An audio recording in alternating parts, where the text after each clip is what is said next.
O Senhor esteja com vocês. Ele está no meio de nós. Proclamação do Evangelho de Jesus Cristo, segundo Mateus. Glória a vós, Senhor. Naquele tempo, Jesus foi a uma região de Filipe e ali permaneceu com os seus discípulos e perguntou-lhes: quem dizem os homens que eu sou? E eles responderam: alguns dizem que és João Batista, outros que és Elias, outros ainda que és Jeremias ou algum dos profetas. E vocês? Na opinião de vocês, quem sou eu? E Pedro respondeu: tu és o Messias, o Filho de Deus vivo. Jesus então falou: feliz és tu, Simão, filho de Jonas, porque não foi um ser humano que te revelou isso, mas meu Pai que está no céu. Por isso eu te digo que tu és Pedro, e sobre esta pedra construirei a minha igreja, e o poder do mal nunca poderá vencê-la. Eu te darei as chaves do reino dos céus. Tudo que ligares na terra será ligado nos céus. Tudo que desligares na terra será desligado nos céus. Jesus então ordenou aos discípulos que não dissessem a ninguém que ele era o Messias. Palavra da salvação. Glória a vós, Senhor.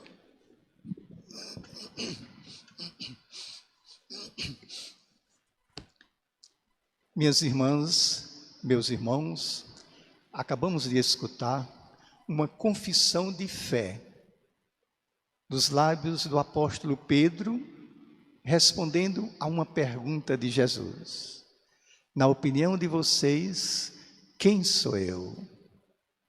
Tu és o Messias, o Filho de Deus vivo, respondeu Pedro. E essa confissão de fé vai ser repetida muitas vezes, em muitas vozes, de maneiras variadas. Um dia, foi na boca do povo, maravilhado, diante dos prodígios que Jesus operava. Verdadeiramente, Deus visitou o seu povo. Outro dia, na palavra de São Paulo, ele é o Alfa e o Ômega, o princípio e o fim. Nele, por ele, para ele, todas as coisas foram feitas, e nenhum outro nome nos foi dado, pelo qual possamos ser salvos. O eco dessas palavras chegou finalmente aos nossos ouvidos, e elas são o centro de nossa fé. Nós somos batizados em nome desse Messias, Filho de Deus, e dele recebemos o nome de cristãos. Jesus, ainda hoje, é uma unanimidade. Os cristãos, muitas vezes, se dividem em suas opiniões a respeito de doutrina religiosa. Mas quando se trata da pessoa de Jesus, aí todas as controvérsias cessam. Ele é inatacável. Por isso mesmo que o seu nome serve para tudo. É usado e abusado, à torta e à direita. Nós podemos ver o nome de Jesus impresso nos decalques, nos adesivos de carros particulares, na camisa de jogadores de futebol, ou o nome de Jesus proclamado nos palcos da televisão, na boca de grandes pregadores e de exploradores da fé do povo, de falsos e verdadeiros profetas, e também nos lábios, continuamente, das pessoas, dia a dia. Uma tarde dessa, eu passava pela Rua da União, no centro da cidade, quando se aproximou de mim uma mulher de aspecto estranho. Logo deu para notar que ela estava exercendo a profissão mais antiga do mundo. Era uma prostituta. Pediu algum dinheiro e me disse: meu senhor, hoje eu ainda não arranjei nenhum homem, mas eu tenho certeza que vou arranjar em nome de Jesus. Para tudo serve o nome de Jesus. Em muitos desses casos, com certeza, Jesus teria repetido aquela cena no templo de Jerusalém. Pegou o chicote e saiu açoitando. A mesma coisa ele faria. E hoje ele sairia gritando: não profanem o nome de Deus em vão. Para termos um claro discernimento a esse respeito, nós devemos distinguir duas coisas: religião e fé. Religião é o conjunto dos nossos movimentos exteriores. São os nossos gestos, as nossas palavras, os nossos cânticos, os nossos rituais, os nossos símbolos, as nossas liturgias. Todos esses movimentos visíveis aos olhos da face. A fé é outra coisa. A fé é uma motivação interior. A fé é a intenção profunda do coração. É a mística que reside dentro da alma das pessoas presentes. Isso é a fé. Nós temos a oportunidade de assistir grandes espetáculos com famosos conjuntos musicais. E aí nós observamos milhares e milhares de espectadores gesticulando, cantando, dançando, pulando, extasiados diante dos seus ídolos. O que é que diferencia esses espetáculos, esses shows, dos grandes espetáculos religiosos, onde as pessoas se reúnem para cantar e louvar a Deus? A diferença está na intenção essencial do coração nas pessoas presentes. Em tudo mais é parecido. Por isso, pode haver, e há de fato, religião sem fé, religião de aparência, de fachada, mas fé de aparências é impossível, porque a fé reside, está enraizada na profundidade da pessoa, e ela transparece com simplicidade, com espontaneidade. Não adianta você pronunciar o nome de Jesus empolando a voz, adocicando o timbre, não adianta, porque a fé tem a sua capacidade, sua força em si mesma. Não precisa desses artifícios técnicos ou sentimentais para convencer e comover.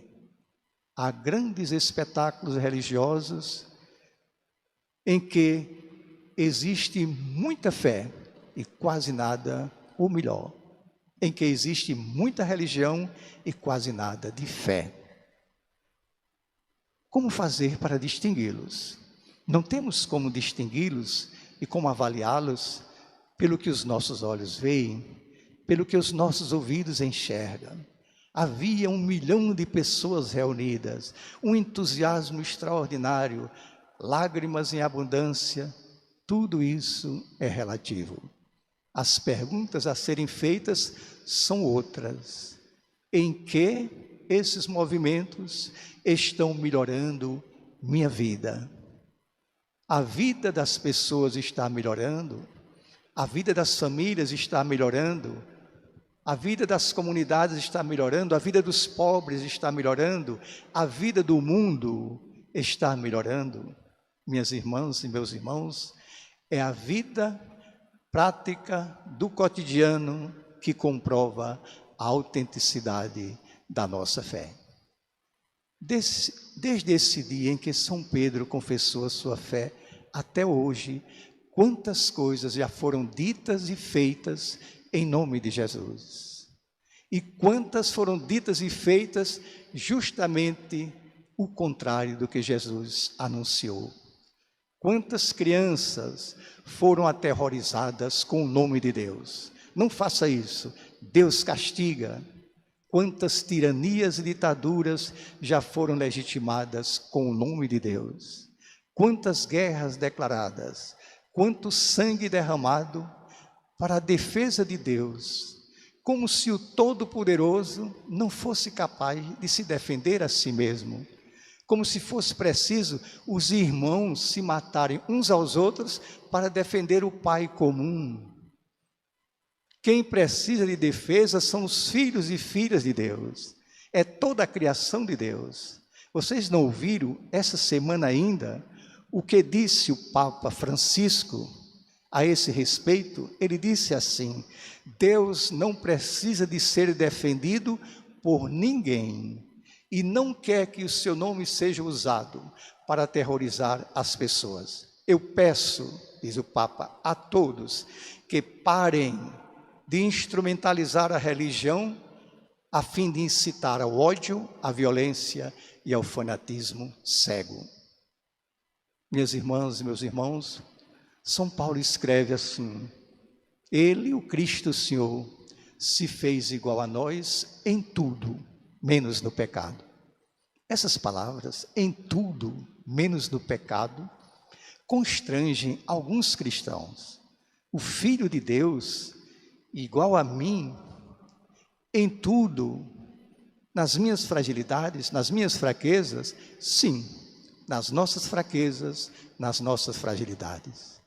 Igual a nós em tudo, nele havia a ternura. Aprendei de mim que sou manso e humilde de coração. Como havia também a firmeza. Quem quiser seguir-me, renuncie a si mesmo, tome sua cruz cada dia e me acompanhe.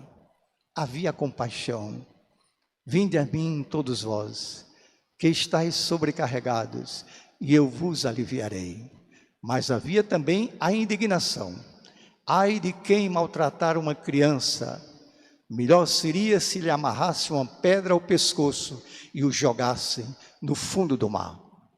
Igual a nós, ele conheceu o medo, a dúvida, conheceu a ira e a revolta. Ele teve medo no Getsemane: Pai, afasta de mim este cálice. Teve dúvida no alto do Calvário, na cruz: meu Deus, por que me abandonaste? Teve ira diante dos escribas e fariseus: hipócritas, com as vossas tradições abandonais o verdadeiro mandamento de Deus. Teve revolta diante dos doutores da lei: raça de víboras, vós os apossastes das chaves do reino dos céus, não entrais nem quereis que os outros entrem. Por causa dessa radicalidade de Jesus, sempre houve a tentativa de mudar sua imagem, a imagem de um Cristo forte, irrevogável, manso, mas inquietando as nossas consciências, para um Cristo bonzinho, doce, sempre agradável, de acordo com os nossos desejos e as nossas conveniências. Outros só querem enxergar o Cristo glorioso e poderoso, pairando acima das mazelas dessa terra, como se a única tarefa sua fosse consolar e curar. Mas a Bíblia deixa claro que ele encarnou-se, fez-se carne da nossa carne, abaixou-se, diz São Paulo, e veio nos falar de um Deus misericordioso que amou tanto esse mundo a ponto de lhe enviar o seu Filho unigênito. Finalmente, lembremos-nos, um dia, Jesus perdeu a paciência com os seus ouvintes e desabafou: seja o vosso sim, sim, seja o vosso não, não. O que passar daí pertence ao maligno. E essas palavras valem para nós, para todos nós e sempre. Nós não podemos ser ao mesmo tempo sim e não, nem podemos disfarçar o nosso não com as aparências de um sim. Ou somos ou não somos, ou somos um sim ou somos um não. Vejam que São Pedro confessou Jesus com a palavra nesse evangelho, mas o resto todo de sua vida, ele vai provar a autenticidade dessa confissão com as suas ações. Agora chegou nossa vez. Agora somos nós que vamos viver de tal maneira que a nossa vida seja uma reprodução viva da vida de Jesus. Vamos levar adiante o legado que Ele deixou em nossas mãos, em palavras claras, diretas, simples. Amai-vos uns aos outros como eu vos amei. E vamos então construir, amando a Deus como filhos e filhas do mesmo Pai, convivendo como irmãos e irmãs da mesma família. Vamos completar a construção do reino de Deus até que o plano dele, sua vontade amorosa, se realize nessa terra, para a sua glória e para a nossa felicidade. Amém. A minha alegria de poder, todos os domingos, celebrar essa Eucaristia com vocês, me leva a lhe fazer um pedido, para você curtir esse vídeo e inscrever-se na TV MTC. Você está contribuindo para a formação da classe trabalhadora, está contribuindo também para ampliar a consciência de que nós devemos comunicar nossos valores, nossas convicções, nossos sonhos, e isso tudo através dessa fabulosa tecnologia. Curta esse vídeo e inscreva-se na TV MTC. Muito obrigado.